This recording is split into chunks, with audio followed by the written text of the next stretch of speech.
Let's forget everything you think you know about picking stocks. Seriously. Today, we're not testing your knowledge. We're testing your nerve. We're going to find out if your brain is wired like the world's greatest investor, or, well, if it's wired to fail. And look, that's not me trying to be dramatic. It's a statistical reality. This test, it doesn't happen in a classroom.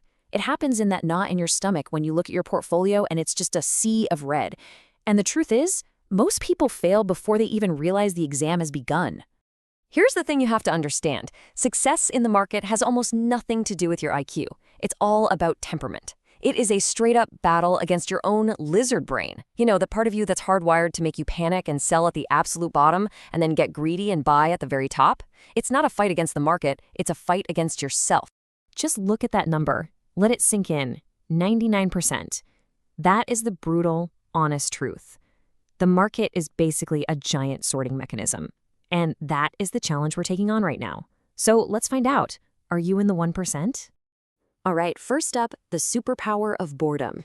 You know, in a world that is completely addicted to constant action, dopamine hits, and nonstop notifications, the ability to just do nothing, that's not just a virtue, my friend. It's a lethal financial weapon.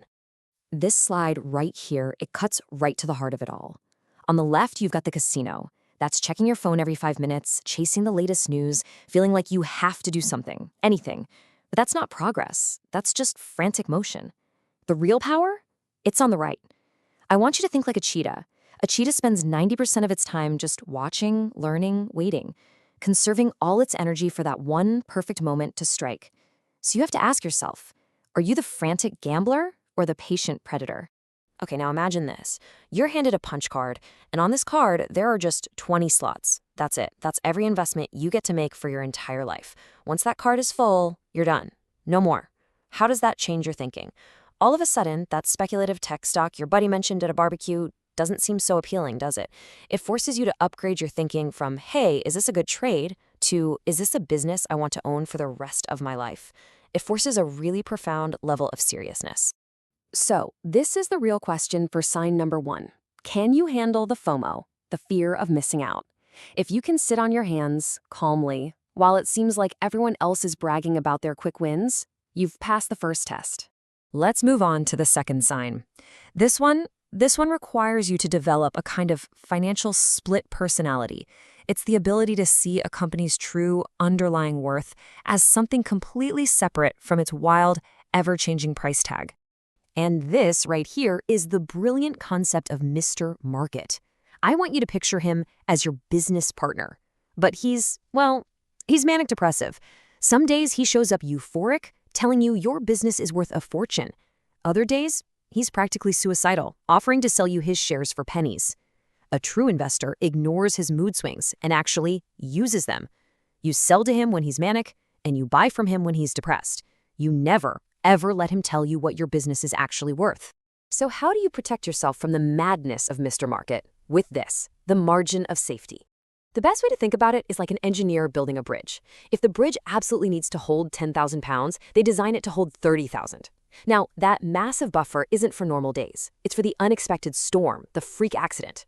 In investing, your margin of safety protects you from everything you can't possibly predict. About economy, a management screw-up, or, let's be honest, your own errors in judgment. It is the only real insurance you've got. And there it is, the pass-fail question for this sign. What is your gut reaction when a stock you own gets cut in half? Is it sheer terror, or is it excitement? If a massive price drop makes you think clearance sale instead of catastrophe, congratulations, you've passed the second test. Okay, sign number 3. This might be the toughest one of all. This is about where you get your validation. Does it come from the outside world, the headlines, the applause, what other people think, or does it come from your own quiet, independent analysis? Just think about this choice for a second. Be honest with yourself. Which one would you truly prefer? If there's any hesitation at all, if any part of you wants the applause of choice B, it means you're operating on an external scorecard.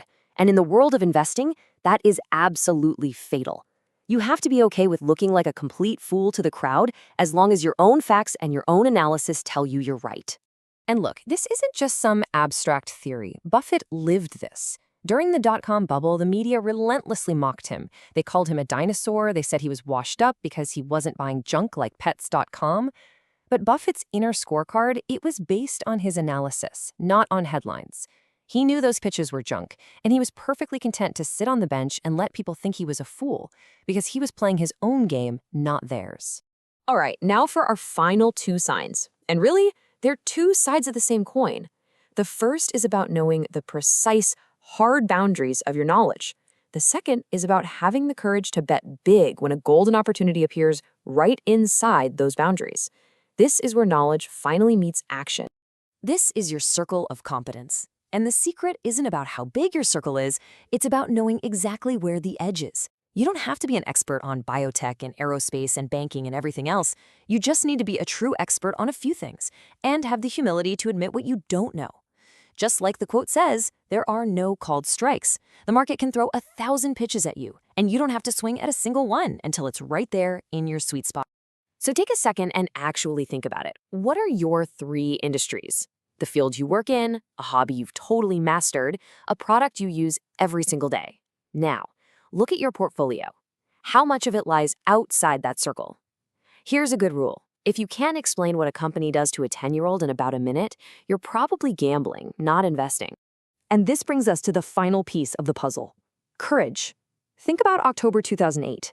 The financial world is literally on fire. Banks are collapsing, people are freaking out, pulling cash out from under their mattresses, and in the middle of all that chaos, Warren Buffett publishes this op-ed, "Buy American, I am." He wasn't just being patriotic, he was being what I'd call a fear eater. His rational brain saw a once-in-a-generation sale on the incredible businesses he understood, and he had the courage to act while everyone else was completely paralyzed by terror. Okay, let's put it all together. This final thought experiment, it combines all 5 signs into one big, high-stakes question that honestly reveals everything about your true investing mindset. Just imagine you hear that announcement on the news. Tomorrow morning, the New York Stock Exchange, the NASDAQ, they're all shutting down. No buying, no selling, nothing. You are locked in. The exact portfolio you hold right now, today, you're stuck with it. No price quotes to check, no escape hatch for 5 full years. Right now, in this moment, what is your honest-to-goodness gut reaction? Is your heart pounding? Do you feel a cold sweat coming on? Or do you feel a sense of calm, maybe even a little smile? Because your answer reveals everything. Panic means you're a stock renter. You're just holding tickers, hoping the price goes up. But a calm smile? That means you're a true business owner. You know you own pieces of real, durable companies that are going to keep generating value for you, whether the market is open or not. And if you can pass this gauntlet, this is the prize. It's not just about getting wealthy. It's about independence. It's about gaining complete control over your time and, by extension, your life. That's the real fortress that Buffett built for himself, a fortress of freedom. So the final question really isn't about Buffett. It's about you. Which one are you truly chasing? Is this entire financial journey of yours just about accumulating more numbers on a screen? Or is it about something more? Is it about freedom? The ability to buy back your own time, which is your single most valuable and non-renewable asset? That's something to think about.